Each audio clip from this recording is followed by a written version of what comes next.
Então, boa tarde a todos, sejam bem-vindos. Nós vamos começar, então, nosso encontro de hoje do Movai. Para quem está participando pela primeira vez, né, o Movai é um projeto que existe desde o ano passado no Instituto de Biociências e que tem por objetivo acolher os alunos ingressantes, e esse acolhimento sempre se deu por meio de encontros presenciais, em que nós discutíamos alguns temas relacionados à vida universitária, relacionados às questões ligadas à diversidade. Eram temas bem diversos, né, e de interesse dos alunos, e que, na verdade, faziam o papel de trazer os alunos do primeiro ano, possibilitar o encontro dos alunos com outros alunos. E este ano, com a situação de pandemia e suspensão das atividades presenciais, nós reformulamos a proposta e o Movai está acontecendo, então, por meio de encontros virtuais, semanalmente, né, todas as quintas-feiras, a este horário. E a cada semana a gente tem um tema para discutir, para pensar, né, de novo, um tema que é só uma forma para a gente poder se encontrar, né, e são temas sempre importantes, que vão trazer alguma contribuição para a vida universitária dos ingressantes e também dos veteranos. Então, o Movai é formado por um grupo de professores, né? Estou como coordenadora, meu nome é Luciana, eu sou do Departamento de Ciências Humanas e Ciências da Nutrição e Alimentação do Instituto.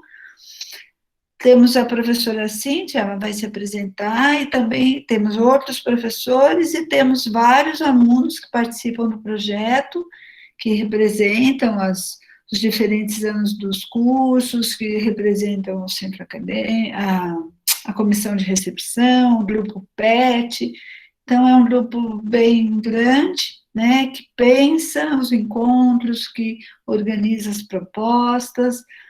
E hoje nós contamos com a participação da professora Renata, que já esteve com a gente num outro encontro, mas que hoje vem abordar uma temática específica, né, própria da área dela, da atuação dela, que é a alimentação saudável. Então, eu vou passar a palavra à professora Cíntia, aos membros do Movai e a quem quiser se apresentar. A ideia é a gente fazer mesmo um bate-papo, né? E depois nós começamos, então, com a fala da professora Renata, tá bom? Boa tarde a todos, espero que todos estejam bem, aproveitem a atividade, como a Lu falou, a gente está aqui todas as quintas-feiras, das 5h30 às 7h, com temas variados, para vocês aí, para a gente conversar um pouco, né, durante esse período de suspensão, e para a gente trazer temas aí que vão contribuir para a nossa vida. É isso. Pessoal do Movai, gostaria de falar ou colocar no chat, se apresentar para os outros alunos.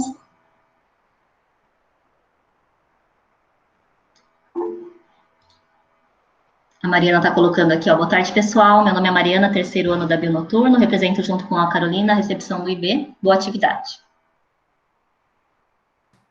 Boa tarde, gente, eu sou Larissa, sou do segundo ano da Biomed, e eu espero que vocês gostem da atividade e voltem todas as quintas. Boa tarde, gente. Eu sou a Carolina, do terceiro ano da Biologia Noturno, e estou junto com a Mariana, representando a comissão de recepção do IB. Boa tarde, gente. Meu nome é Giovana, sou do segundo ano da Biomedicina, e é muito bom ter todos vocês aqui hoje, e espero que voltem sempre.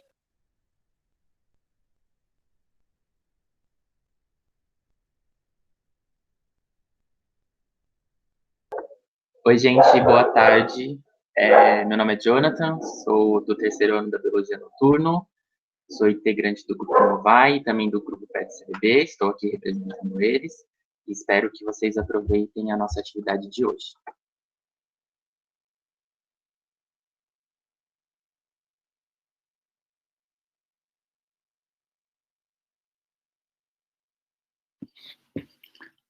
Alguém que não é do Movai gostaria de falar, de se expressar pelo chat?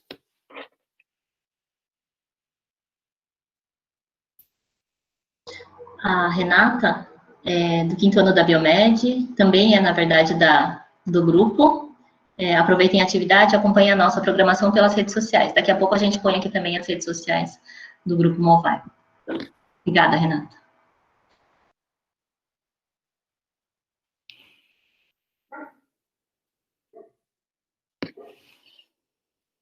Então, penso que podemos começar com a professora Renata. Eu vou fazer uma breve apresentação, Renata, depois você fica à vontade para completar, né?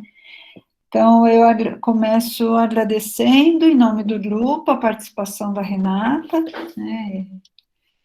Ela, sempre que a gente solicita, atende prontamente, obrigada.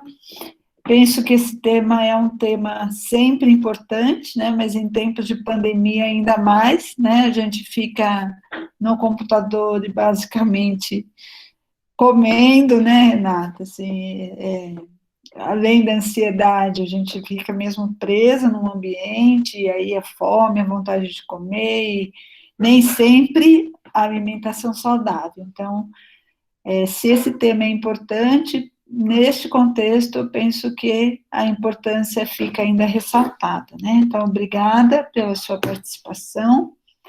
A professora Renata, ela é nutricionista, com mestrado e doutorado em nutrição, é do Departamento de Ciências Humanas e Ciências da Nutrição e Alimentação do IB, né? Então, somos colegas de departamento, e ela também coordena o Centro de Estudos e Práticas em Nutrição do IB, o CEPRAM, e tem desenvolvido vários projetos, né, de pesquisa, de extensão, na área de avaliação nutricional e de alimentação, nutrição, obesidade, de um modo geral. Então, muito obrigada, Renata. A palavra está com você. Você vê se você quer ir conversando com o grupo, se você prefere falar tudo primeiro, depois o grupo participa, fica a seu critério, tá bom? Obrigada. Obrigada por mais uma convivência virtual, mas convivência com vocês, tá? Então, como a Luciana comentou, eu sou Renata, sou nutricionista, meu CRM eu coloquei aqui depois é 1.500, então preste atenção, né? É baixo para a nossa profissão. E eu estou vendo algumas pessoas que a gente já conhece, a Mariana e a Carolina, né? Que são da comissão de recepção, já conhecemos por alguns meios. E aí eu peço auxílio, a gente também vê a participação da Ingrid, da Pietra, da Flávia, mais alguém da nutrição? E aí eu fiquei imaginando, né, qual que era o papel dessa discussão hoje, e está acho que está bem claro, que é a melhora da qualidade universitária. Oi, Milena. Olá, Milena também, que é do curso de nutrição. Que facilitar alguns aspectos da vida universitária de vocês. Então, eu programei algumas atividades, tá? Alguma discussão, e uma discussão, às vezes, um pouco árdua, assim, bem pontual, do tipo, vamos calcular quantas calorias? Vocês gostariam de calcular quantas calorias vocês, de forma estimada, vocês necessitam?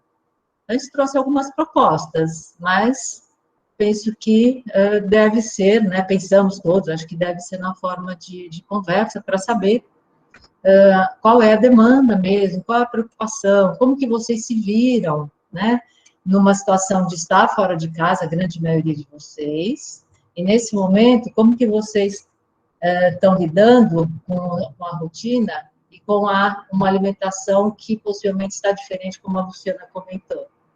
Como é que vocês fazem isso? Então, podem interromper, por favor. Como vocês já devem saber, quando a gente apresenta, a gente não tem acesso ao chat, então, falem mesmo. Eu sei que vai existir ainda uma ferramenta que as pessoas podem levantar a mão, mas, por enquanto, nós não temos essa ferramenta, então a gente vai contar mesmo, olha, comentem, falem, perguntem, mas nós vamos colocar alguns aspectos, e como professor, a gente tem uma responsabilidade de fazer aquilo que traz, que está cientificamente muito bem comprovado, tá?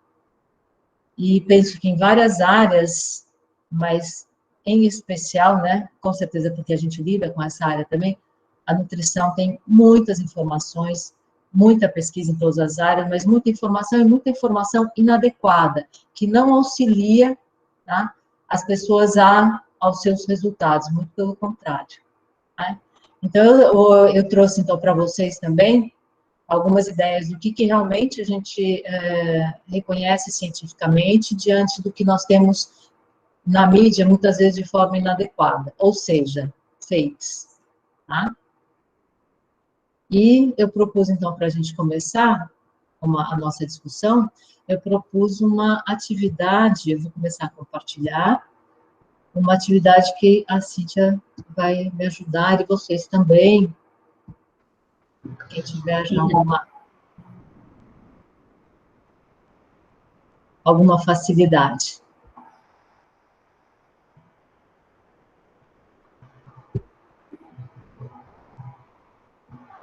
Tá, então fiquem à vontade, por favor, que seja produtivo, né, gente? Vai ser produtivo se for, né, de mim para vocês. A gente fez especificamente pensando, olha, como será que é esse pessoal, quais serão as questões que eles trazem? Então, se a gente não tiver essa discussão, eu vou ficar sozinha aqui, eu não gostaria, tá? Então, esse é o nosso tema, alimentação saudável, ó, meu CRN aqui, 1500, tá? E como a Luciana comentou, nós estamos no Departamento de Ciências Humanas e Ciências da Nutrição e Alimentação, e a gente vai falar dessa alimentação saudável. E aí o professor não resistiu e colocou um Movai aqui com alimentação. Tá? Então, o que a gente propõe para conversar hoje sobre alimentação saudável?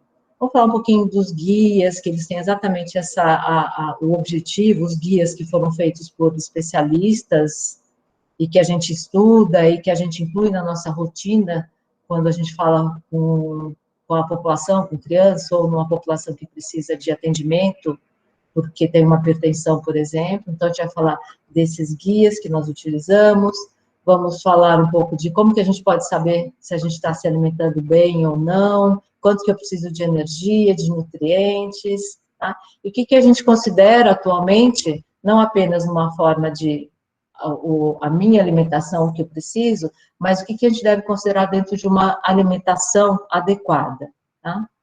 E depois nós vamos, por último, a gente vai conversar um pouco sobre dúvidas, tá? Dúvidas, será que realmente aquilo que é veiculado na mídia, isso procede cientificamente? Tá? Então, para começar a nossa conversa, nada mais justo do que a gente começar com uma autoavaliação, tá? Um diagnóstico, um autodiagnóstico. Então, eu peço para vocês entrarem nesse endereço e usem o código 573189, tá? Vai aparecer essa ilustração, vou dar uma orientação inicial, tá, gente? Vai aparecer essa ilustração e vocês vão, por favor, indicar uma resposta apenas. Qual que é a ilustração, A1, A2, A3 ou A4, só vão ter 4, tá? Que indica que está mais próximo da sua alimentação, tá? E aí, como as ilustrações estão tão pequenas, eu aumentei elas um pouquinho aqui para a gente já pensar qual que é aquela ilustração que representa mais a sua alimentação. Então, dá para ver essa ilustração? Dá sim. Tá? O que está em menor quantidade e maior quantidade, o que está em maior quantidade e menor quantidade, o que está numa quantidade semelhante aqui em menor quantidade, ou se não se encaixa em nenhuma dessas ilustrações, tá? Nem de figura e nem com relação aos alimentos. Então, por favor, podemos ir nesse endereço? Podemos sim, Renata, já coloquei no chat para o pessoal. Tá ok. Que obrigada, Cíntia. Ai. A Luciana já votou, ela foi rapidinha. Um minuto só.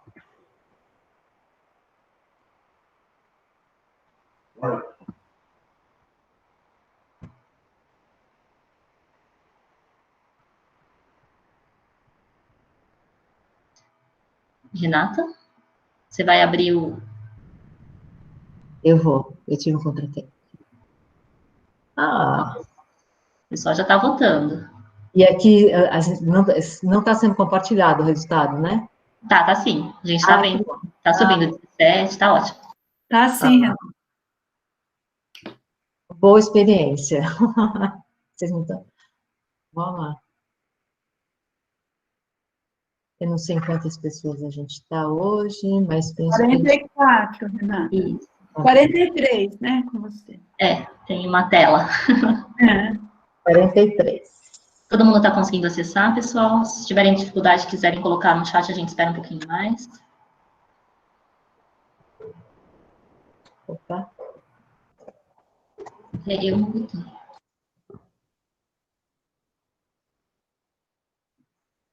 Boa tarde. Boa tarde. Boa tarde.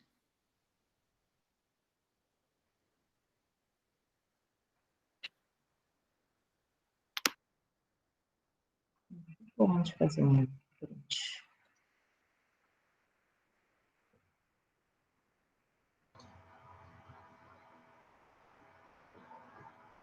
Acho que é isso, Renata. Acho que é isso, né? Vamos lá. Tá? Então, a gente tem algumas coisas para conversar e não temos resposta certa. Isso é uma coisa importante, tá, gente? Nós sabemos que existem os guias que nós vamos comentar, mas a gente não tem, eu não tenho para vocês, nós, profissionais da nutrição, não temos para vocês, olha, este é o correto, tá? Ou seja, vários fatores e não uma ilustração, não uma proposta de quantidade de alimentos, tá? Como prescritivo, significa que é correto, tá? Mas o guia alimentar, ele indica essa figura, essa pirâmide, realmente como um guia alimentar. Que é isso que a gente vai falar, de guias alimentares. Vou retornar aqui, muito bom. Que bom, agora a gente vai ver quais são essas dificuldades, né, para que a gente consiga manter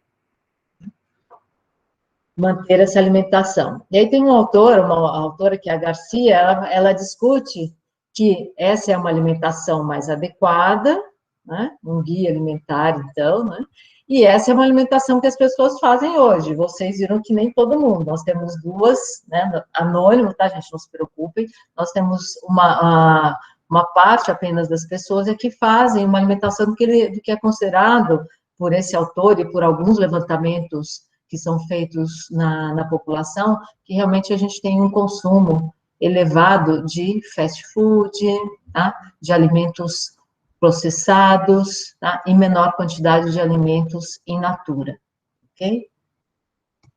Então, vamos ver. Então, o que são os guias, né? Então, Ingrid, Flávia, Pietra, as meninas da Nutri já conhecem muito bem, podem nos auxiliar, palpitem, se vocês quiserem, mas aí a ideia é pensar, olha, existem os guias. Então, vamos falar quais são os guias que eles nos ajudam a essa discussão de hoje. Então, para que existem os guias? Tá?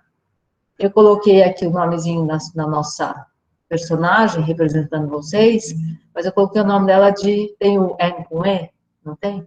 O dela é Ana com A mesmo, tá? E vamos ver por quê. Então, para que os guias? Os guias alimentares, que seria, por exemplo, tá? Essa ilustração básica aqui, que a gente vai conversar um pouquinho mais. Então, para que guia? É a Ana que vai falar, olha, o guia serve para avaliar, tá? Um guia serve para aconselhar, um guia serve para auxiliar, e um guia tem como objetivo também ajustar, tá? Essa palavra é bem importante, porque ele vai ajustar, ele não deve ser de uma forma prescritiva. Ali eu tenho um sorvete. Que sorvete? É sorvete? É só um? Como que é isso? Tá? Então, é ajustar, ou seja, a alimentação adequada, ela deve ser para cada indivíduo, ou para cada comunidade, respeitando aquela comunidade, ou para uma sociedade respeitando os valores daquela sociedade. Tá? Ou seja, quando a gente fala de guia alimentar, a gente deve expandir esse conceito e não apenas como uma coisa prescritiva e quantitativa com relação a alguns alimentos. Vocês concordam? Ficou mais fácil?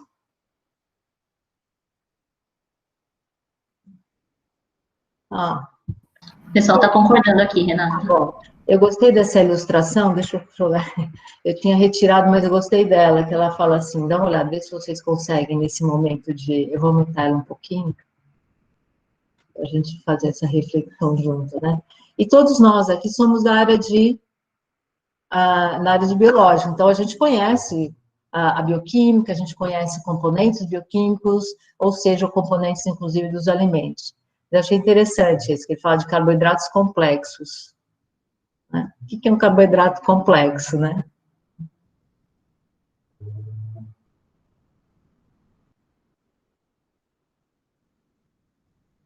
Então, não é esse complexo, né? Mas nós vivemos num momento complexo.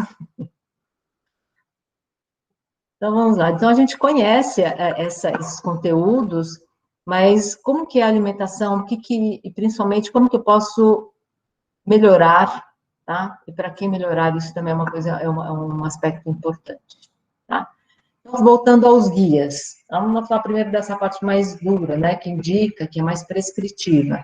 Então, o guia alimentar, o primeiro guia alimentar, antes dos anos 2000, a gente tinha a roda dos alimentos, tá? Que ela ajudava a gente a entender, né, quais os alimentos que deveriam estar presentes. Então, ela indicava que tipo de alimento deve estar presente, tá? Então, frutas e vegetais, né, tubérculos, aqui tem mel, vagem, azeite. Então, ele só indicava a qualidade desses alimentos, tá? Eu, ao mesmo tempo, eu vou questionando, né, fazemos a ingestão, consumimos, gostamos, incluímos no nosso dia a dia alimentos de todas as categorias, né, que nós chamamos aqui de construtores, isso era dado lá no colégio, né? Construtores, energéticos e reguladores. Então, a gente faz uso desses alimentos, né, ou ele está restrito. Em uma das ilustrações, só tinha os energéticos, ou basicamente muito energético, né, aquele que tinha os sanduíches, né, e uma fruta e um vegetal apenas no topo, do lado direito ou do lado esquerdo. Então, essa é uma primeira questão, e esse realmente foi o primeiro guia no milênio passado, vamos relembrar, então, né? Mas ele é interessante também, ele ajuda a conversa sobre o que é uma alimentação adequada, tá? Então, diferentes alimentos, uma vez que eles possuem diferentes funções, tá? Aí, no ano 2000, surgiu a pirâmide alimentar, tá? E se adaptou uma pirâmide alimentar brasileira. Então, a pirâmide alimentar surgiu, não apenas com os grupos de alimentos, mas agora também indicando a quantidade de alimentos que deveria ser consumido pelas pessoas, para alcançar a saúde, para alcançar a prevenção de enfermidades, ou mesmo cura de enfermidades. Tá? Então, essa pirâmide, ela vem trazendo quantidade e qualidade.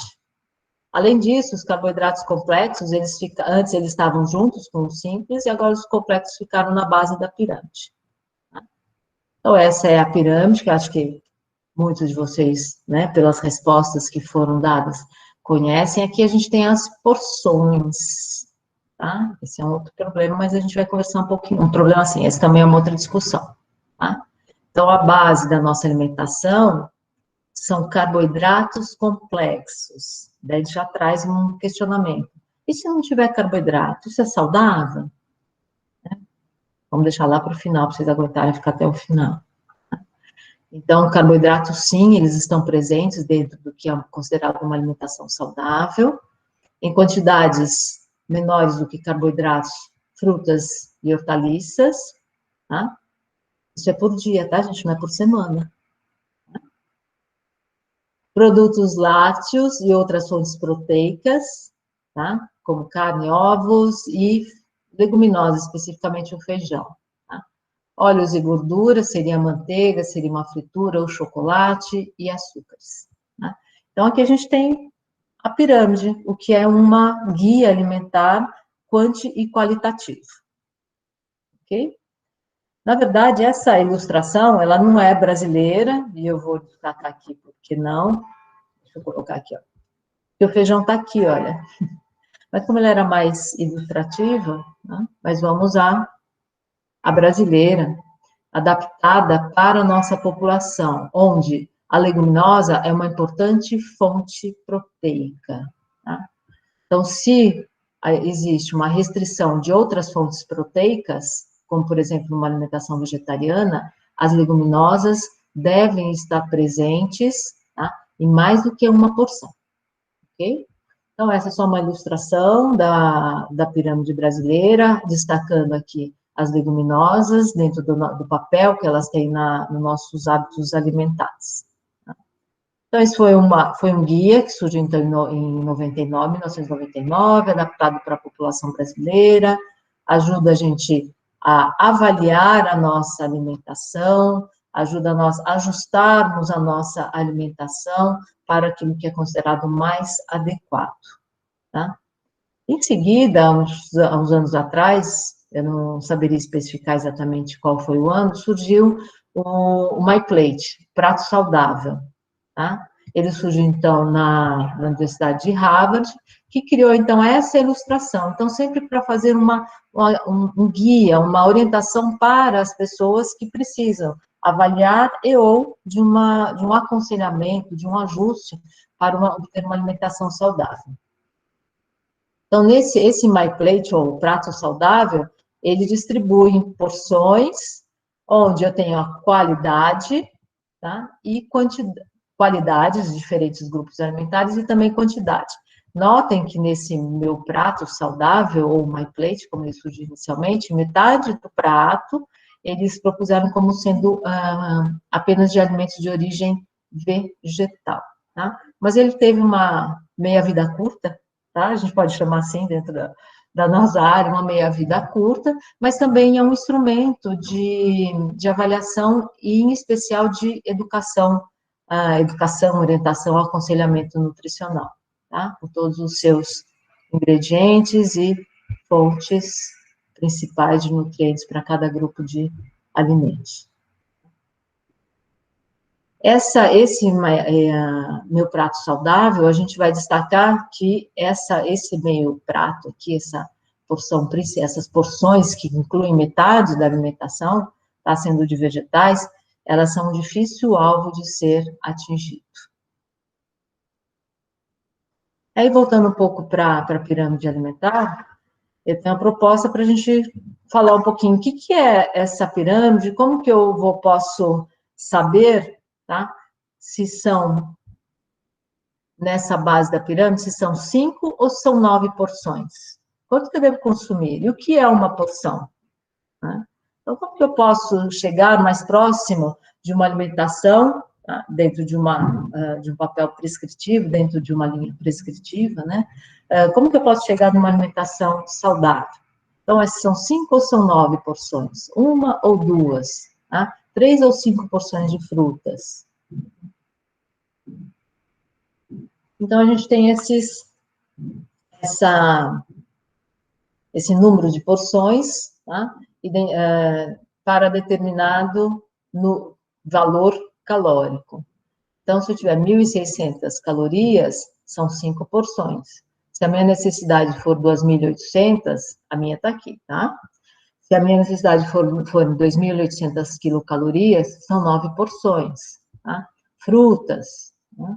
3 porções, a 5 porções. Então, aqui a gente tem a identificação do número de porções de acordo com o valor calórico necessário para suprir as necessidades das pessoas, tá? Essa referência, ela vem desse trabalho, que é a Felipe Tucunduva, da Nutrição conhece, professora Sônia, Felipe Tucunduva, e está na revista de nutrição, e ele traz nesse trabalho uma quantidade do que é uma porção. Então, uma porção é meio pão francês, por exemplo, que vai entrar dentro do grupo aqui dos cereais, tá? Meia maçã é uma porção, então eu tenho nessa referência eu tenho uma listagem de inúmeros alimentos indicando o que é uma porção, tá? E a Filipe Tucunduva, ela comentava também, né, o grupo dela comentava, olha, aproximadamente, para não precisar trazer isso, uma porção é o que cabe na palma de uma mão, tá? Então, eu estou só reproduzindo o que foi discutido lá por esses autores mesmo, tá? Então, o que é uma fruta? Então, uma fruta? Que porção de uma melancia? Ok? Então, mas é discutido, é apresentado uma grande tabela indicando o que é uma porção de cada um dos alimentos dos diferentes grupos. Então, eu consigo, sim, ter essa possibilidade de elaborar, de fazer uma avaliação e de ajustar para cada um, para vocês mesmos, podem ajustar a sua alimentação conhecendo essa pirâmide, tá? Ok. Mas, professor, né, quanto de caloria eu preciso? É lógico, a gente sabe, as meninas, tá? E acho que tem algum estudante do sexo masculino aqui da nutrição também, se não sabe, vai conhecer como é que eu sei quantas calorias nós precisamos. Então, eu trago essa proposta aqui para vocês também, tá? Que não é difícil, tá? Então, existe uma equação da FAO, que na verdade ela foi a base para o que nós utilizamos hoje, mas é uma equação bastante simples, que é utilizada, é de 73, ela é utilizada ainda atualmente, e a gente pode ter como base para avaliarmos a nossa necessidade. Então, a necessidade de energia de vocês vai ser o peso ideal, então, se eu considero o meu peso ideal, se eu estou num IMC adequado, se eu estiver com peso ideal, eu posso usar esse peso ideal, o meu peso atual, não tem problema. Se eu precisar ganhar peso, eu vou ter que avaliar qual é a necessidade de eu ganhar peso e utilizar esse peso, tá? Então, é o peso ideal, afinal de contas, nós estamos falando de uma alimentação adequada, tá? Não é o peso ideal sonhado, é um peso ideal saudável, tá? Então, é um peso ideal multiplicado por um fator atividade, tá? Então, penso que nós temos ideia do nosso peso ideal. E do fator atividade? Então, a FAO, ela traz uma tabela, tá? Para estimativa, isso é bem importante, tá, gente? É estimativa. Para uma estimativa da nossa necessidade de energia. Então, qual é o seu peso? Meu peso é 50 quilos, tá? E eu tenho uma atividade leve, ó, o estudante está aqui, ó, atividade leve, tá? O professor, nesse momento, está com uma atividade leve, tá? Quando nós estamos na atividade não remota, o professor tem uma atividade de trabalho em pé, então, uma atividade moderada. Então, se for, por exemplo, mulheres, se eu tiver, atualmente, eu vou, nos meus 50 e alguma coisa, e multiplicar por 36. Quando eu estiver em atividade não remota, eu vou multiplicar meus 50 e poucos quilos vezes 40, tá? São 50 e poucos quilos, gente, mas é 1,55 m, tá? Então, justo.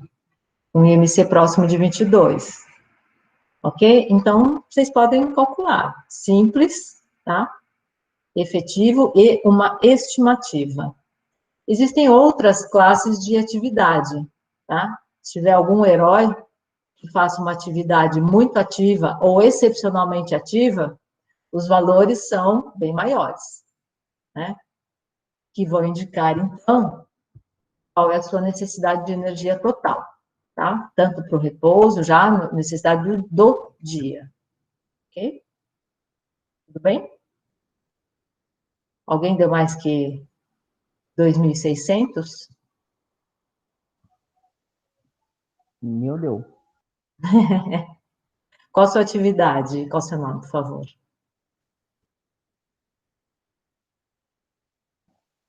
Rony,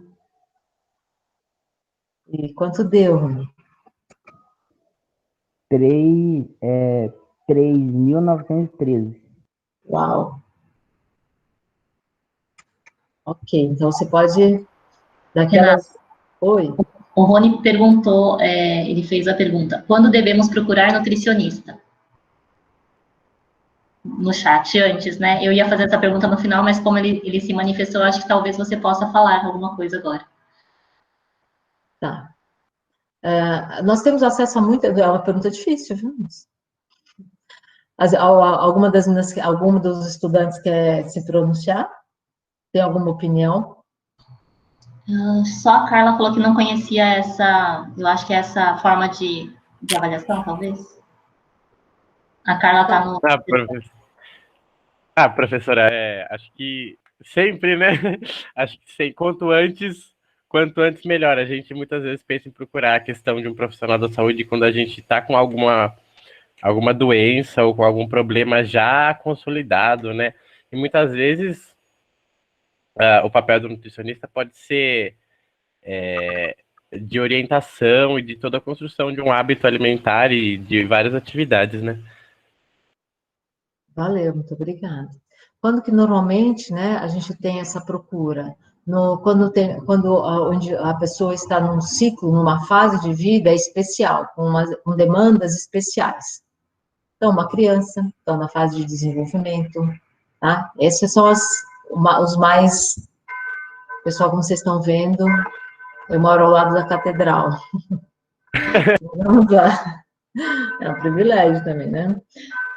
Então, durante a gestação é um ciclo especial, a fase inicial de crescimento é um ciclo especial, a fase de envelhecimento é um ciclo especial, e quando surgem enfermidades ou risco de enfermidades, é um ciclo especial.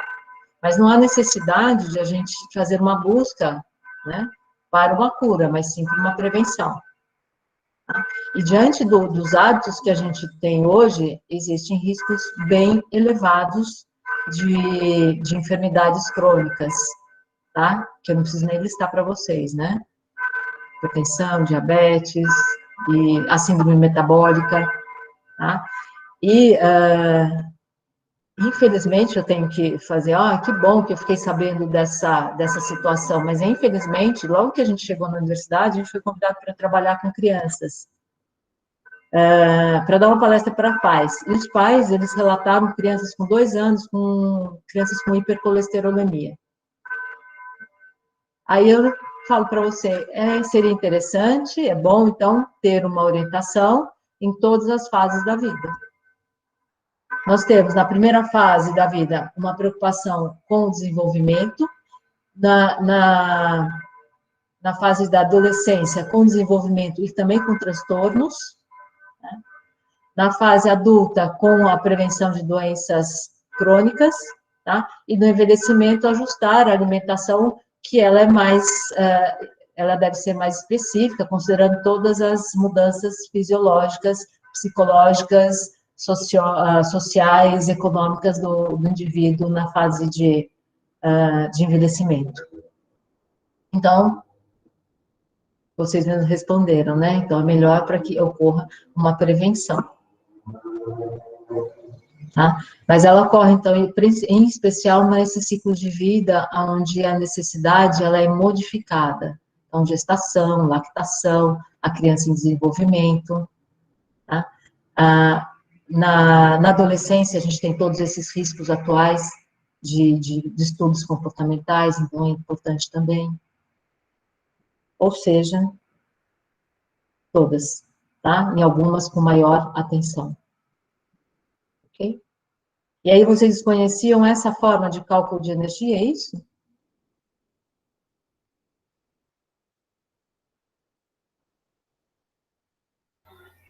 Eu não conhecia, professora. Então, daí eu trago para vocês a seguinte informação, né? Existem várias formas de cálculo de energia. Então, eu trouxe outra aqui para a gente falar sobre isso. Oi. Pediram no chat, professora, será que a senhora poderia pôr nos slides dos fatores de atividade ativo, muito ativo, por gentileza? Voltar um pouquinho, acho que é. Esse aqui? Não, este. Tudo bem, Caroline? Obrigada, Renata. Eu vou deixar um pouco aí para comentar um pouquinho desse ativo, muito ativo, e essa estimativa de gasto energético. Então, existem pelo menos 8 formas de avaliar a necessidade de energia, considerando as características de cada indivíduo. Aqui a gente tem atividade e peso, e sexo também, isso é importante, né? Nós não temos, por exemplo, atividade para cada período do dia. Então, existe uma forma mais precisa de avaliar a necessidade diária de energia por meio de, chama-se fatorial, tá? Uma equação fatorial, onde eu avalio cada atividade e o período que é realizado essa atividade. Então, por exemplo, se eu faço uma atividade muito intensa, porque eu vou para a academia durante 1 ou 2 horas, 2 horas vezes aquele gasto energético. Tá? 8 horas eu faço atividade, eu estou em repouso, 8 horas eu tenho um gasto energético só para aquelas 8 horas de repouso.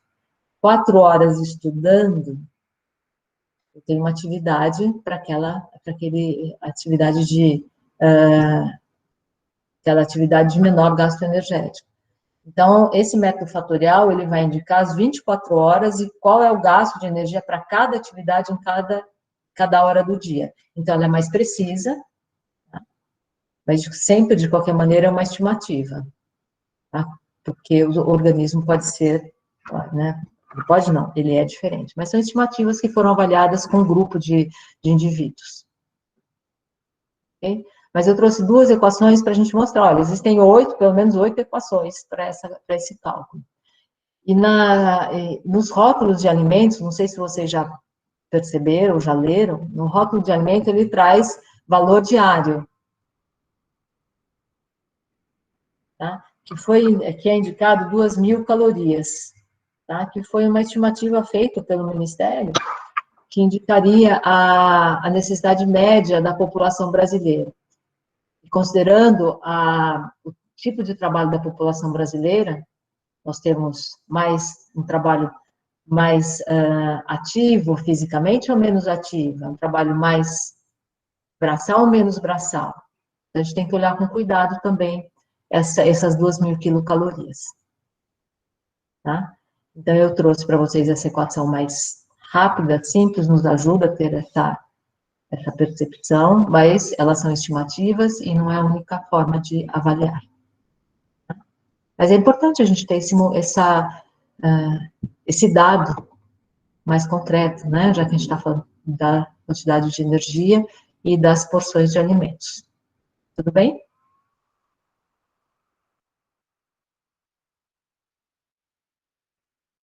Para essa estimativa, nós temos esse cálculo. Tá? Mas eu sugiro essa primeira fórmula, que é da FAO e que é utilizada hoje pela recomendação mais divulgada, que são as DRIs, para quem conhece.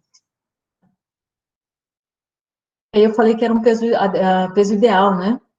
Então, olha, utilizem o peso ideal para avaliar a sua necessidade, para que você obtenha uma quantidade adequada, né? Uma orientação com uma necessidade adequada. E meu peso está ideal? Tá bom? Não tá bom? Né? Eu acho importante também a gente desmistificar, né? Então, eu trago essa tabela para vocês, para a gente desmistificar que um IMC de 24 não é adequado, o que é um adequado ou não. E dentro desse adequado, é o considerado saudável diante das evidências científicas, tá? Então, nós sabemos que existem né, e não é pouco, indivíduos saudáveis acima do IMC de 25. Acima de 25, a maior probabilidade de algumas enfermidades associadas à obesidade. Tá? Okay? Então, esse é o quadro considerado mais saudável quanto à relação peso-estatura. Tá? Então, IMC, penso que a maioria reconhece, mas IMC, se quiser colocar no chat, do pessoal que é da área, IMC peso dividido por altura ao quadrado. Essa altura é em metros, tá? Já fica aí avaliado, já fica sabendo quanto de energia vocês precisam, qual a quantidade de grupos de alimentos vocês, tá? É indicado. Ok? Tudo bem? Então, a qualidade da alimentação, a gente está falando, nós falamos até agora, que a qualidade depende da quantidade de alimentos que você vai consumir, dos nutrientes que estão em cada um desses grupos de alimentos, que existe uma harmonia, alguns eu preciso de mais, outros eu preciso de menos, né? E que deve estar adequado à individualidade fisiológica, tá? Se eu faço uma atividade física, se eu estou num período gestacional, se eu estou num período de envelhecimento, essa pirâmide, esses alimentos e a quantidade de alimentos devem estar adequados a essa realidade, tá? A realidade do indivíduo. Tá? Então, essa é considerada uma alimentação saudável sob o aspecto da biologista. Tá? Então, a gente tem assim, ó, mas essa não é uma alimentação adequada, ela não parece um pouco impositiva para vocês? O que vocês acham, né? Quando é falado, olha, prefira, modere, limite, evite, tá? E muitas vezes ela aparece como um alvo muito difícil de ser atingido. Então, quando existe esse padrão, quando é considerado apenas um padrão ideal, padrão já é fatídico, né? A gente colocar apenas um padrão, todos devem seguir um padrão. Então, fatalmente, né? Ele fica difícil de ser atingido. Então, a gente se sente muito diminuído diante das necessidades, né? Nutricionistas, quase nutricionistas, frequentemente nós vamos em alguns locais e as pessoas escondem o prato que elas estão comendo, o carrinho no supermercado que elas estão fazendo, as conversas dentro da academia ou dentro mesmo do nosso local de trabalho, né? Nossa, eu comi dessa forma, como se nós fôssemos, né, algo impossível de ser atingido. E se for de uma forma impositiva e com esse padrão muito padronizado, ele fica difícil e é inatingível, e é exatamente isso que não é nosso objetivo, né? Nós estamos aqui, o profissional está sendo preparado para que ele tenha seja um meio de atingir uma melhor alimentação possível, tá? Então, daí eu coloco outros valores aqui. Então, a qualidade da alimentação, ela também deve considerar o sabor, a preferência, tá? Não apenas os nutrientes, a cultura e a sociedade, considerando aqui também as preferências quanto às possibilidades ou disponibilidade de alimentos, a sustentabilidde. E aqui eu vou colocar dois aspectos quanto à sustentabilidade. Uma alimentação que eu possa seguir, tá? Que seja sustentável quanto ao tempo que eu possa garantir essa boa qualidade da alimentação, e coloco também em especial nessa sustentabilidade o respeito ao meio ambiente. Então, a minha alimentação está adequada? Quantas latinhas eu abro para me alimentar? Tá? Como que é esse alimento que eu consumo? Ele utiliza muito agrodefensivo, onde ele pode contaminar o solo, contaminar em especial a água? Então, é um alimento que respeita o meio ambiente? Então, todos esses aspectos, eles também são considerados dentro de uma qualidade da alimentação, que leva aí alguns outros nomes, mas nós estamos falando aqui como qualidade da alimentação, mas a gente poderia também chamar de segurança alimentar e nutricional. Bem? Então, agora vamos considerar um pouquinho mais dessa alimentação, e não tão de forma prescritiva. Tá? Então, vamos sair um pouco daquele enorme objetivo, e que pode acontecer de ser difícil de ser atingido, tá? Daí surge um outro guia alimentar, que visa orientar a alimentação da população, considerando todos esses aspectos de sustentabilidade, de prazer, de cultura, considerando os valores daquela comunidade. Então, o guia alimentar para a população brasileira, essa é a segunda edição, tá, de 2014, tem mais uma edição, mas eu optei por falar um pouquinho sobre essa edição. Ele é um guia que visa orientar, então, uma alimentação adequada e que foi extremamente elogiado no mundo inteiro, é considerado um dos melhores guias do mundo inteiro, porque faz essas considerações, tá? Onde outros aspectos estão sendo incluídos na alimentação, outros aspectos além daquele apenas técnico, do biologista, tá? Do aspecto do organismo como apenas biologista, tá? Então, o que ele faz nesse guia alimentar para a população brasileira? O que a gente pode passar para vocês? Tá? Então, ele traz 10 passos para alimentação adequada e saudável, no de 2014, tá? Cada vez mais, esse guia alimentar, na última edição, ele não tem essa proposta mais de indicar quais são os passos. Ele exclui e fala apenas de aspectos mais amplos com relação ao que deve ser orientado para uma alimentação saudável. Então, ele traz 10 passos, mas no momento eu optei porque ele pode trazer algumas ideias para a gente. E dentro desses 10 passos, eu destaco para vocês fazer uso, né, de alimentos in natura ou minimamente processados à base da nossa alimentação. Todos esses dados que foram colocados, incluídos, que teve uma grande ajuda da Faculdade de Saúde Pública, da USP, o pessoal, inclusive com o pessoal da nutrição, evidentemente, eles foram feitos baseados nos levantamentos de como tem sido a população, como tem sido a alimentação da população brasileira. Então, a partir desse levantamento, desse diagnóstico, que é um pouco o que nós fizemos inicialmente, tá? Foram propostas esses passos para alimentação dentro do guia para a população brasileira. Então, fazer uso de alimentos minimamente processados, tá? A base realmente, e, consequentemente, né, limitar o consumo de alimentos processados, diminuir as nossas latas, tá? Diante do valor nutricional, diante também da sustentabilidade. Tá?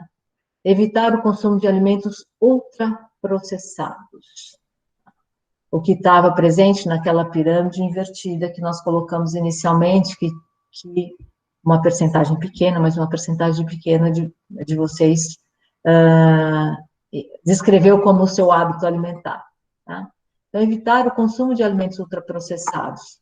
E eu preciso primeiro tomar ciência dessa orientação, o porquê que ele deve ser evitado, para daí realmente começar a pensar em incorporar dentro da alimentação. Se eu não fizer essa reflexão inicial, né, o porquê? Porque existe um excesso de sódio e o que mais, meninas? De sal, de aditivos, tá? E um déficit de nutrientes, existe um baixo valor, uma baixa densidade nutricional, tá? Então, destaco esses 3, destaco ainda, dentro desse guia, um 8º item que fala do planejamento, planejar o uso do tempo para dar alimentação e espaço que merece. Então, qual é o tempo que eu tenho para me alimentar? E qual é a forma, assim, eu faço um planejamento do que eu vou comprar, do que eu vou consumir hoje, vocês fizeram, que vocês vão consumir no jantar, amanhã, depois de amanhã. Então, planejar as refeições, elas auxiliam muito a alcançar uma alimentação adequada. Tá? Então, planejem, que seja para 2 dias. Se você já planeja para 2 dias, planeja para 4 dias. Então, o planejamento, ele é um aliado a uma alimentação adequada. Tá? E também, tá, um espaço de tempo. Um espaço de tempo que a alimentação merece. Nós vamos falar durante um bom tempo sobre alimentação, né, todos nós, e para se alimentar, quanto tempo a gente gasta? Então, ele inclui também, não sei se está nessa daqui, fazer a refeição com um ato também, voltar a fazer a refeição, um ato social, com amigos, de forma agradável, sem tela, diferentes telas, grandes ou pequenas, tá? Com familiares sempre que possível, ok? E um outro destaque, não coloquei aqui, é o item 7. Desenvolver, exercitar e partilhar habilidades culinárias. Tá? Então, essa habilidade, em especial, tá? Em tempos de mais tempo em casa, tá? Essa habilidade, ela vai favorecer a sua alimentação neste momento e posteriormente também, tá? Okay? Então, destaco esses itens neste momento. Ok, tá aqui. Aí o guia alimentar, ele também traz aí, optar, evitar, de uma forma de propostas, tá? Então, evitar frituras, empanados, refrigerantes, suco industrializados. Evitar, e não proibido, tá? E aí vamos pensando desses itens, quantos será que a gente poderia realmente evitar? Se a gente precisa evitar refrigerantes, sucos industrializados, carnes processadas, temperos prontos, preparações, molhos prontos, né, salgadinhos, sobremesas, e optar por vegetais, por alimentos in natura ou menos processados, minimamente processados. Penso que a maioria de vocês já tinha consciência disso, mas agora a gente traz para pensar, olha, refletir quanto a gente tem feito e o que pode ser feito para essa melhora da qualidade. E o Guia Alimentar da População Brasileira, ele traz também, bem interessante essa ilustração, ele traz diferentes, tá, modelos de uma alimentação adequada. Por que esses modelos?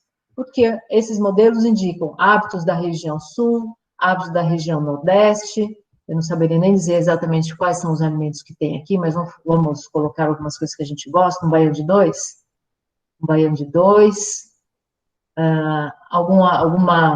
uma sobremesa aqui característica da região nordeste, que seja uma tapioca doce, tá? Da região sudeste, respeitando então os hábitos de cada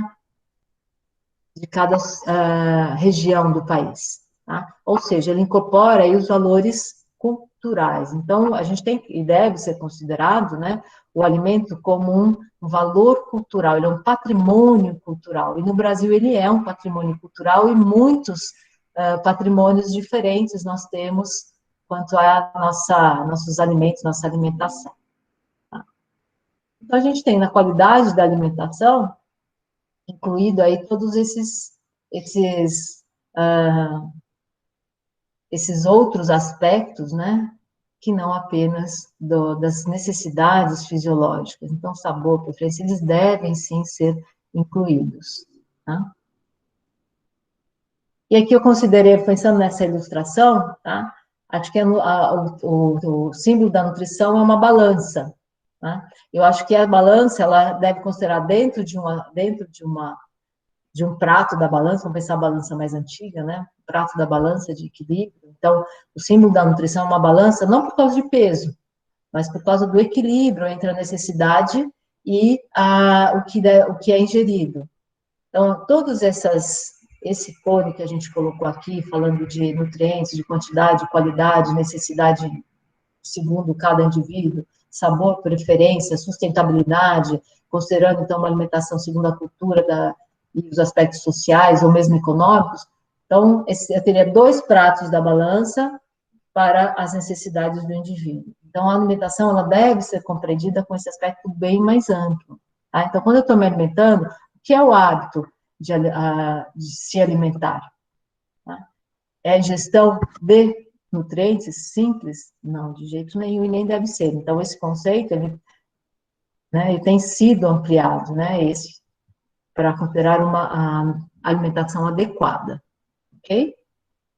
A gente já tinha pensado nisso?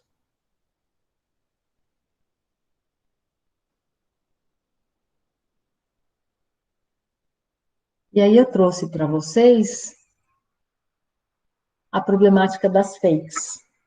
Nós temos inúmeras fakes em saúde, não vou nem citar para a gente não ficar entristecido aqui no momento, né? E incluindo fakes sobre nutrição. Eu trouxe algumas, mas eu gostaria também de discutir com vocês. Então, fake. Então, eu trago aqui eu elegi, né, gente? Mas vamos conversar aqui. O olhar do professor, ele é um pouco diferente, tá? Então, fatos que não são fakes, tá? Nutrientes de estética, tá? Alguns são fatos, outros são fakes, tá? Então, aqui a gente traz 2 artigos, tá? Mostrando que eles podem ser fatos. Então, o que é fato? Tá? O fato é do beta-caroteno realmente diminuir a destruição do colágeno. Tá? Muito bem feito esse trabalho, ele tem umas ilustrações sobre, foi feito com humanos, tá? Então, realmente, o beta-caroteno, em doses fisiológicas, tá? Ele pode, sim, tá? Olha, ele diminui os efeitos da perda do colágeno sob a ação de raio ultravioleta, tá? Sobre estética também, tá? Consumo de nutrientes e envelhecimento da pele, tá? Então, um levantamento amplo, ele fez uma associação, um estudo que fez um levantamento, uma associação com o envelhecimento e os dados de pele especificamente, tá? De flacidez, de pele mais seca, e dentro desse levantamento ele encontrou alguns aspectos também, não beta-caroteno, né, não precursor de vitamina A, mas sim vitamina C. Então, nesse estudo, é um estudo, então, epidemiológico, ele não tem esse indicativo como este estudo que é de suplemento, mas existem algumas nutrientes que sim, eles estão relacionados com estética, com beleza, com o bem-estar, né, com a aparência. Por outro lado, tá, manchas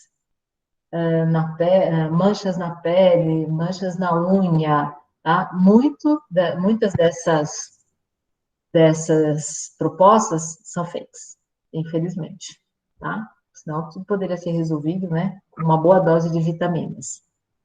O que mais é fato? Nutrientes e sistema imune. Tá?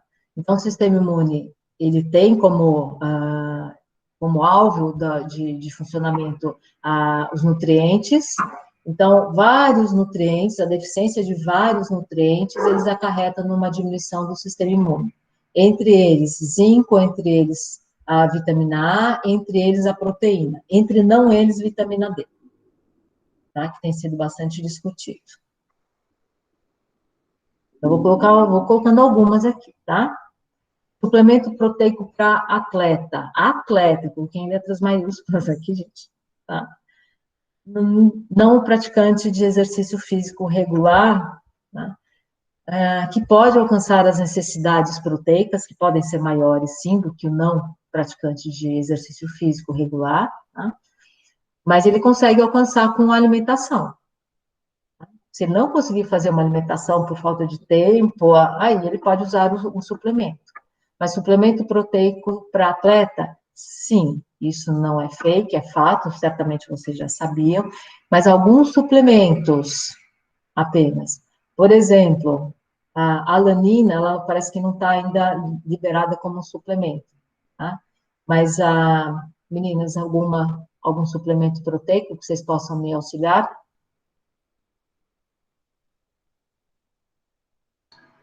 Alguém colocou whey protein, Renata.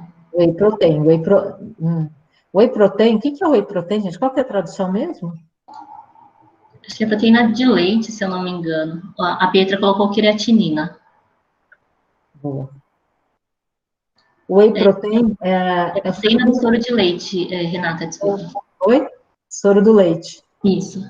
É o soro do leite, aquilo que a gente faz. Eu tenho alguns colegas nutricionistas que falam que, olha, eles não sabiam o que fazer com o soro do leite e fizeram um suplemento, tá? Então, o soro do leite, o whey protein, que é um produto secundário, né, a produção de alguns produtos lácteos, mas ele é muito rico em proteína, sim, proteína de ótima qualidade, e ele também é rico em um aminoácido especial, né, aminoácidos de cadeia ramificada, que facilitam, sim, estimulam, sim, a biossíntese, a síntese de tecido muscular. Então, whey protein, fechou, tá? O whey protein, proteína, que tem aminoácido, e esse aminoácido nós podemos encontrar em alimentos de origem animal em especial, tá? Então, é necessário? Não, não é necessário se eu tiver uma alimentação adequada. Eu consigo via alimentação. Para o atleta, é necessário? Muitas vezes, gente. O Phelps, a gente ficou sabendo bastante informação nutricional sobre o nadador Phelps. Ele precisa consumir mais de 9.000 quilocalorias ao dia. Como é que ele vai treinar algumas horas por dia, muitas horas por dia, e ao mesmo tempo fazer o consumo de tudo das mais de 9.000 quilocalorias? Então, os atletas precisam de suplemento, com certeza. Não apenas suplemento proteico, mas nesse caso também suplemento energético, tá? A creatina, sim, a creatina também tem um efeito, tá? Tem uma dose específica, dependendo do tipo de atividade física que é realizada, e um tempo também que deve ser utilizado para melhora desse rendimento físico, tá? Já que ela é uma forma de energia rápida, muito rápida, tá? E a gente consegue armazená-la no tecido muscular, tá? No entanto, se a gente faz uso fora desse protocolo, tá? Fora desse tempo e dose adequada, dependendo da atividade física, do exercício físico realizado, a gente diminui a síntese endógena, e aí eu fico pagando, né, literalmente pagando, por aquilo que o organismo já produz, tá? Então, suplementos, são poucos os suplementos considerados, né, que realmente têm efeito. Então, a creatina sim, a alanina aí nessa discussão, e os aminoácidos de cadeia ramificada sim, ok? Dieta vegetariana é saudável? Hoje estava nesse período, né, não sei desde quando, mas hoje está no site do IB, dieta vegetariana oferece melhor mecanismo de defesa antioxidante aqui, né? Então, dieta vegetariana é saudável? Sim, dieta vegetariana é saudável, e no texto, voltem lá, essa figura é muito ilustrativa, bem bacana, né, parabéns para quem a colocou nessa chamada do trabalho de pesquisa que está sendo realizado, tá? Ela é saudável, sim, pessoas vegetarianas têm menor risco de doenças cardiovasculares, comprovadamente, menor risco de doenças de hipertensão, de diabetes. No entanto, a dieta vegetariana exige um cuidado, uma vez que ela é exclusiva de vegetais, uma das principais preocupações é o valor proteico, tá? E uma das principais, não conseguiria eleger a principal, são vitaminas não, em especial uma vitamina que é a B12, que ela só é encontrada em alimentos de origem animal, e, portanto, né, um consenso, tá, de que deve ser suplementado com a vitamina B12. E outros nutrientes também são preocupantes, ou seja, se vocês nos perguntaram, olha, quando que deve se preocupar em uma orientação, um aconselhamento, um ajuste com o nutricionista? Se você resolveu fazer uma dieta vegetariana, você deve buscar orientação, um aconselhamento, um ajuste junto ao profissional especializado em nutrição, tá? Então, ela é saudável, sim, mas ela tem riscos de déficits nutricionais e, portanto, né, merece também atenção, ok? Perfeito, gente. Perguntem.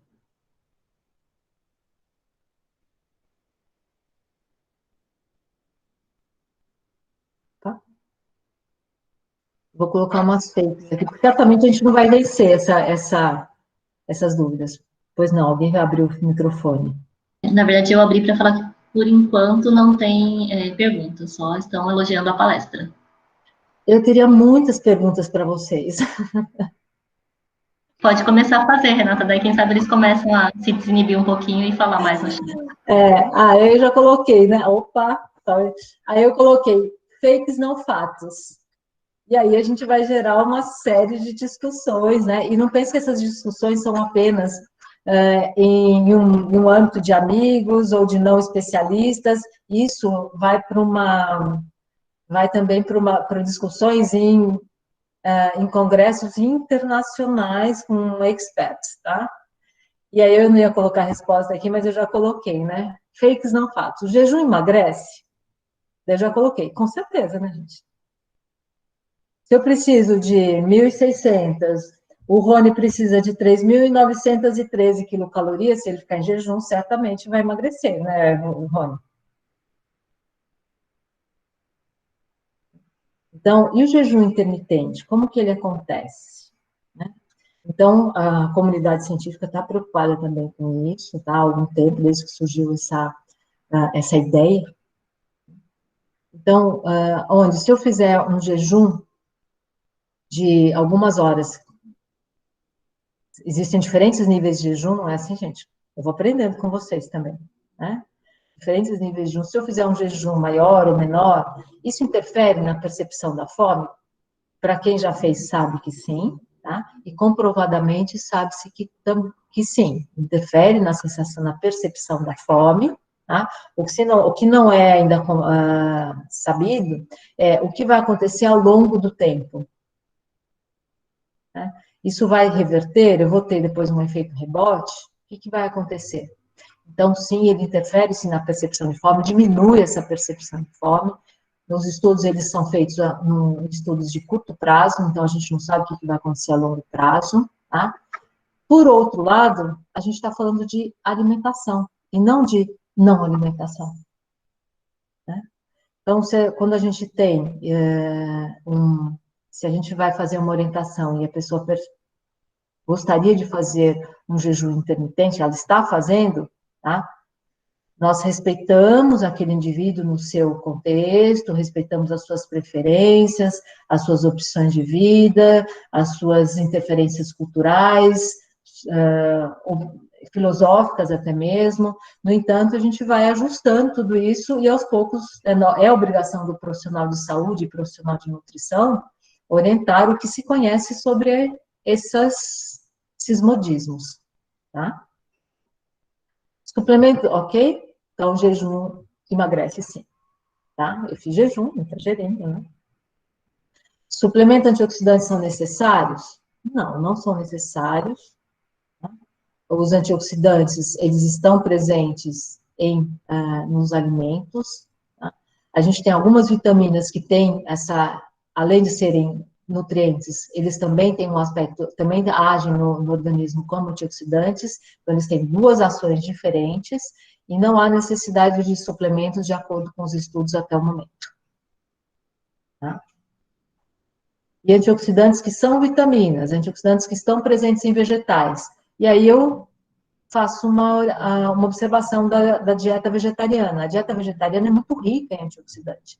E no texto, lá volta ali no texto que está no site do IB, no site de abertura do IB, e é discutido isso, olha, os antioxidantes, é isso que é avaliado naquele trabalho feito pela professora Valéria, que está ali discutido, está ali apresentado no site do IB, tá? Mas não há necessidade de suplementos, ok? Low carb emagrece? Eu coloquei alguns, eu falei que pode ser. Depende do quê? Depende do meu valor calórico total da dieta, tá? Se eu tiver uma dieta com baixo carboidrato, eu vou ter uma dieta com mais proteína e mais lipídios. Esses lipídios e essas proteínas são mais saciáveis, eles dão maior sensação de saciedade. E muitas vezes eu diminuo o meu valor calórico, o que representaria menor quantidade total de energia e emagrecimento. Então, pode ser. O que deve ser comentado é que uma low carb leva uma maior quantidade de proteína e maior quantidade de lipídios. maior quantidade de lipídios pode ser um fator de risco para enfermidades, em especial cardiovasculares, que são as mais preocupantes, né? Pensando na taxa de mortalidade. É essa enfermidade que mais acomete a população no Brasil e no mundo inteiro. Não é o Covid, tá? Renata, agora tem várias questões. Vamos são lá. 3 por enquanto. Quer falar? Pode falar primeiro. Alguém abriu? Se quiser falar. Não?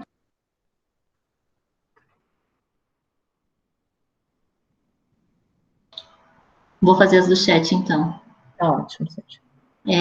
A primeira, João Pedro Galo de Oliveira. Existe alguma complicação quando há excesso de vitamina B?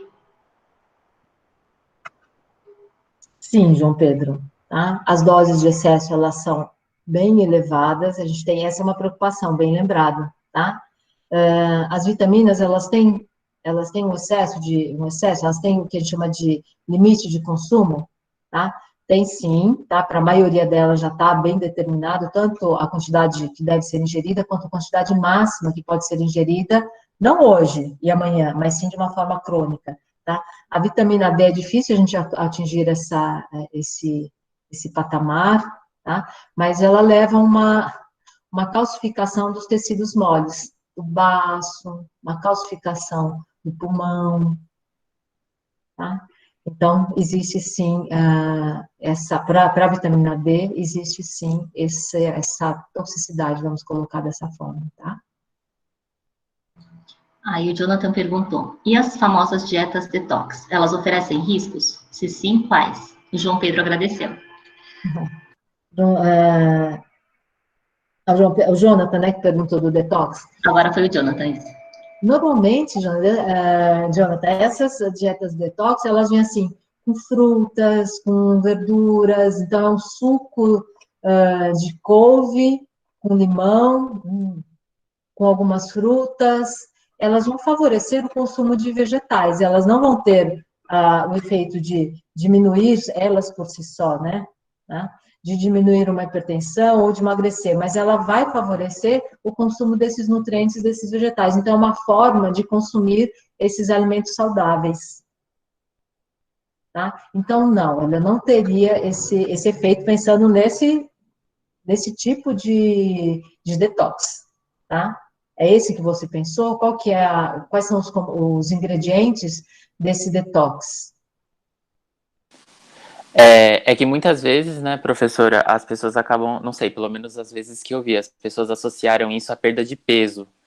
Então, e eu já escutei de outros profissionais dizendo que existe um risco, porque você pode eliminar muita coisa utilizando essas dietas, inclusive coisas que são necessárias para o seu corpo. Então, foi mais nesse sentido que eu perguntei. Tá. E quando a gente fala do detox, eu penso nesses sucos que as pessoas consomem em alguns horários, em especial de manhã. É isso? É isso que a gente vê dentro das nossos contatos com as pessoas que buscam atendimento nutricional. Então deixa eu dar completar então essa minha resposta. Então, esses sucos detox, eles têm bastante fibras, tá? E possivelmente é por conta dessas fibras que foi respondido esse risco. Então, quando eu tenho uma quantidade de fibra muito grande, eu diminuo a absorção de alguns nutrientes, em especial de cálcio, de ferro e de zinco, que são 3 nutrientes que frequentemente estão em deficiência na alimentação das pessoas, na nossa população. Cálcio, ferro e zinco. Então, deve ter sido por causa dessa quantidade de fibra que tem no suco. Tá? Só Entendi. Tá bom? Mas não tem muito obrigado. Não tem, a gente até fala, se as pessoas gostam, fazem uso, sentiram-se bem, eles vão dar a fibra que normalmente as pessoas não conseguem consumir de outra forma. Então, ela tem efeitos benéficos nesse sentido, de complementar alimentos que eles não fazem uso. A última pergunta que tem aqui no chat, da Carolina, já ouviu o termo obesidade oculta? Tem como comentar a respeito? Eu ouvi sim. Agora, você quer me falar mais? A Carolina, foi isso? Isso, Caroline. Carolina, eu posso dar um palpite. O que você sabe da obesidade oculta?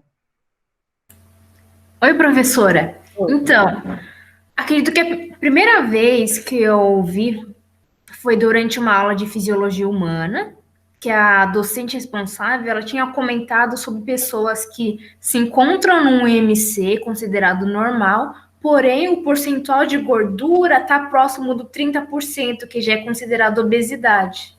Perfeito. Esse era meu palpite mesmo, tá? É exatamente. Tá? Porque quando a gente faz o IMC, a gente faz massa corpórea.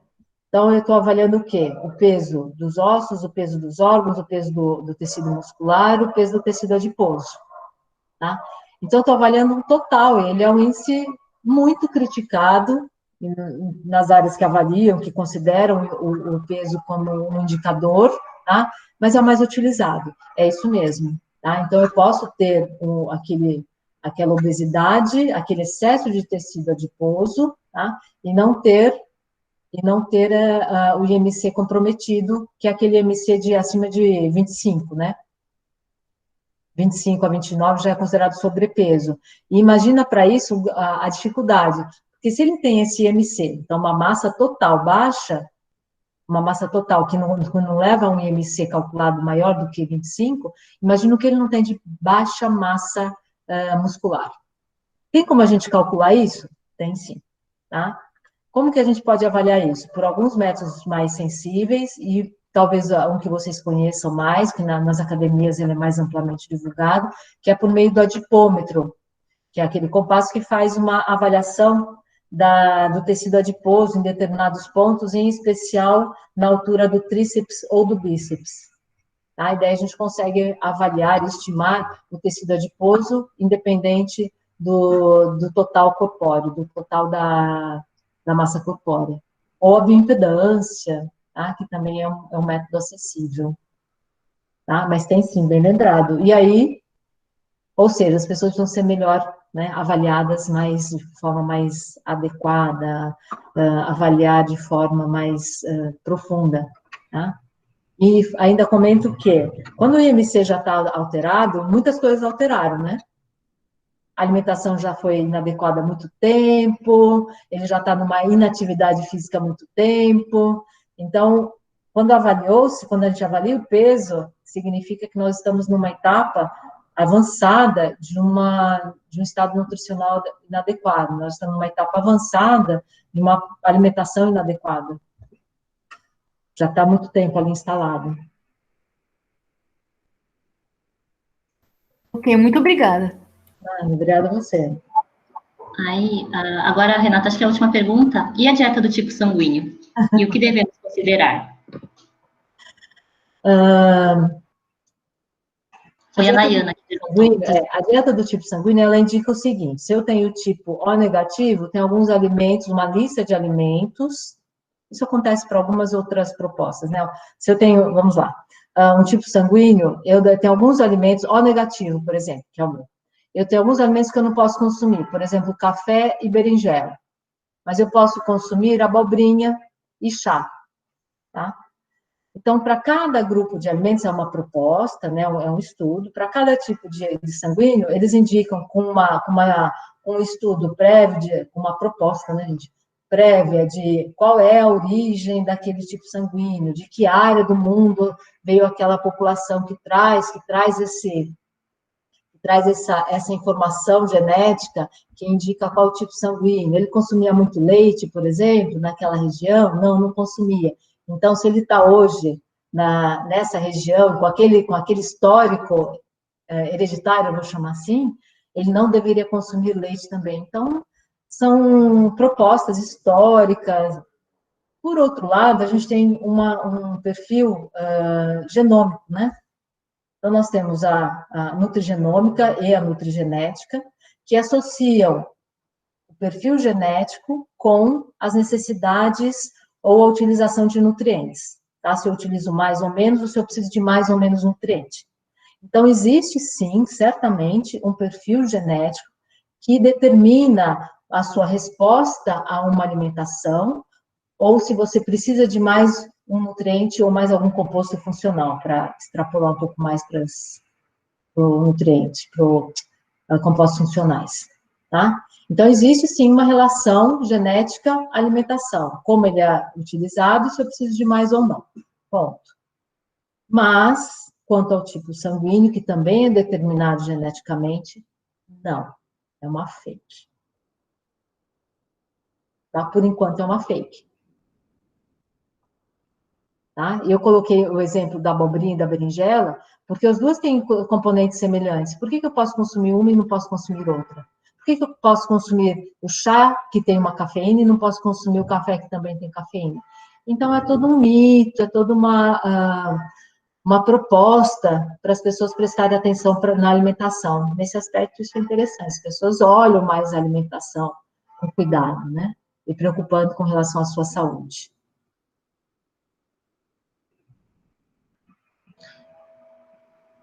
A Nayana escreveu que entendeu, obrigada.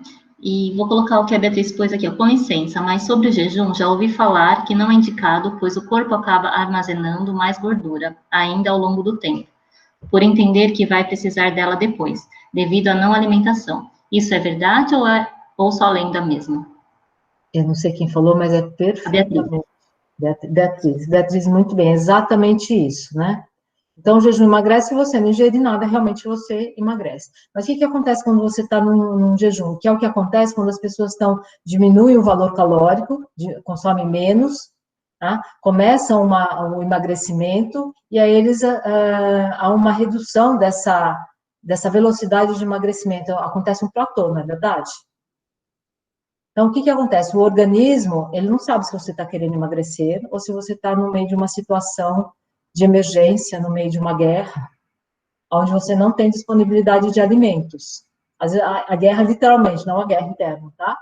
Então, literalmente, então ele economiza energia. Então, o metabolismo basal, ele diminui, numa forma de economia de energia, numa forma de busca de sobrevivência. Então, sim, há uma adaptação do organismo para que ele necessite de menos energia. Consequentemente, é isso que você comentou. Ele pode engordar mais, porque uma vez que ele gasta menos energia só para manter as funções vitais, no metabolismo basal, a hora que ele consumir, antes ele precisava de 1.000 calorias para o metabolismo basal, depois desse período de diminuição de energia, ele vai precisar de 800, 700, então ele diminui essa necessidade. Então, ele vai ter o efeito de aumentar assim, o peso de forma mais fácil, tá? Mais rapidamente.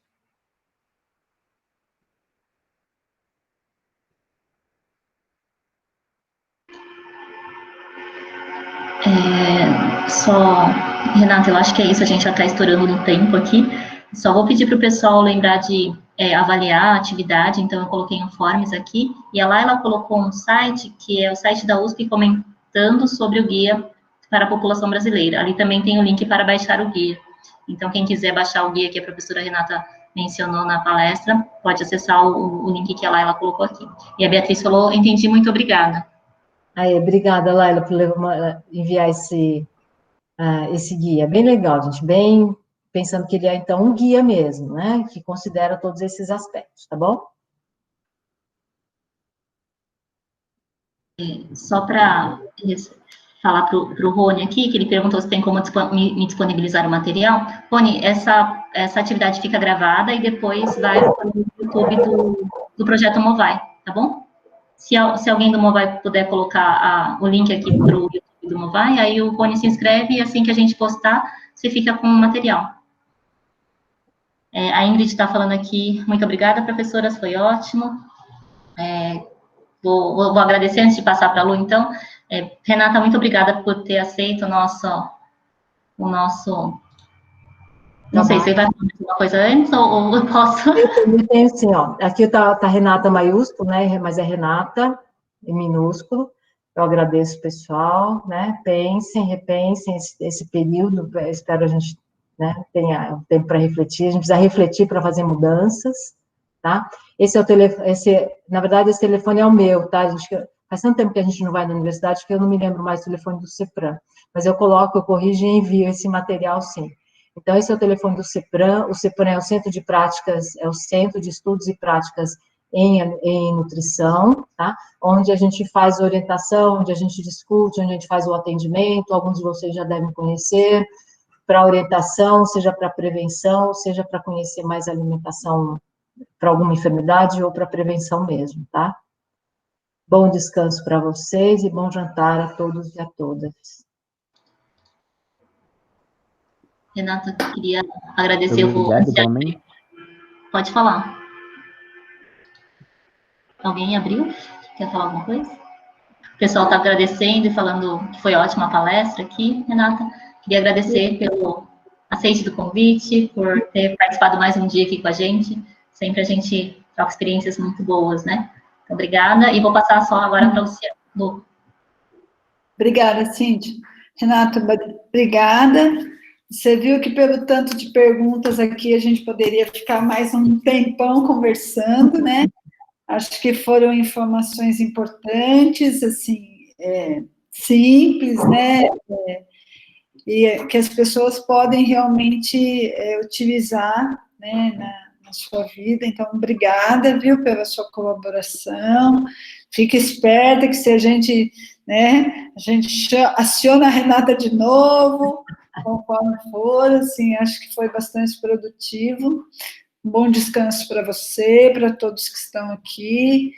Obrigada às pessoas que participaram hoje. Esperamos reencontrá-los na próxima quinta-feira. E é isso, um bom descanso. Tá um friozinho, dá para tomar um chazinho, né, Renata? Um chazinho, tá bom? Obrigada, Lu, obrigada, Cíntia, tá? Para vocês todos, pela paciência. Se cuidem. Tchau, Boa noite a todo mundo. Obrigado, professora. Boa Obrigada, noite, pessoal. Boa noite. Obrigado, professor.